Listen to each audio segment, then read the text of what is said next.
गांव के किनारे एक छोटा सा घर था जहां रामलाल अपनी पत्नी सरिता और 8 साल के बेटे मोहन के साथ रहता था।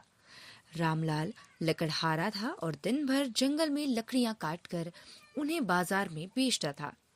उसकी कमाई बेहद कम थी, लेकिन वो अपनी पत्नी और बेटे के साथ खुशी खुशी जीवन व्यतीत कर रहा था।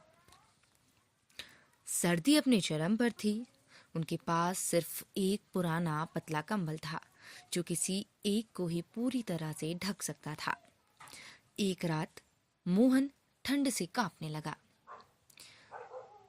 उसने अपनी माँ से कहा, माँ, बहुत ठंड लग रही है। सरिता ने तुरंत उसे अपनी गोद में ले लिया और अपनी ऊनी शॉल से ढक दिया।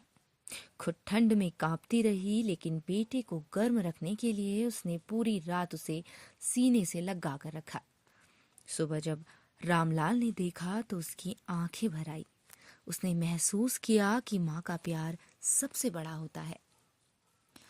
एक दिन रामलाल जंगल में लकड़ियां काटने गया था। घर पर सिर्फ उसकी पत्नी सरिता और बेटा मोहन ही थे।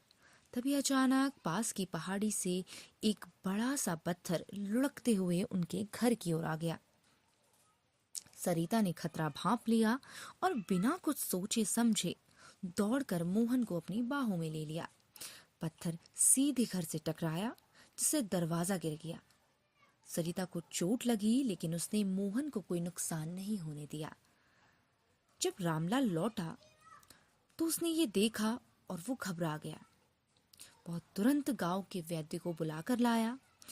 वैद्य ने इलाज किया और कहा, सरिता को गहरी चोट लगी है, लेकिन वह ठीक हो जाएगी।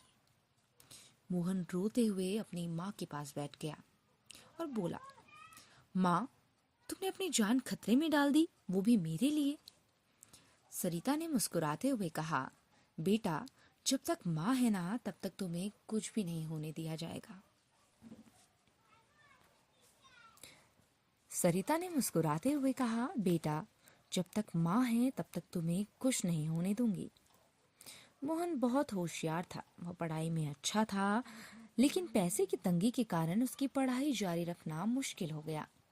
फिर भी सरिता और रामलाल ने अपना सब कुछ न्यौछावर कर दिया ताकि मोहन पढ़ाई कर सके। समय बीतता गया। मोहन ने मेहनत की और एक बड़ा अफसर बन गया। जब वो अपनी पहली कमाई लेकर घर आया तो उसने सबसे पहले अपनी माँ के लिए एक गर्म ऊनी शॉल खरीदी। उसने शॉल माँ के कंधे में डालते हुए कहा, माँ, अब तुम्हें कभी ठंड में ठिठुरना नहीं पड़ेगा। सरिता की आंखों से खुशी के आंसू बहने लगे। तो दोस्तों, ये थी हमारी आज की कहानी। इस कहानी से हमें ये सीख मिलती है कि माँ का प्यार निस्वार्थ और त्यागपूर्ण होता है। कठिनाई के बावजूद शिक्षा सबसे महत्वपूर्ण हथियार है। माता पिता के संघर्ष को कभी भूलना नहीं चाहिए और माँ का आशीर्वाद ही असली सफलता की कुंजी है।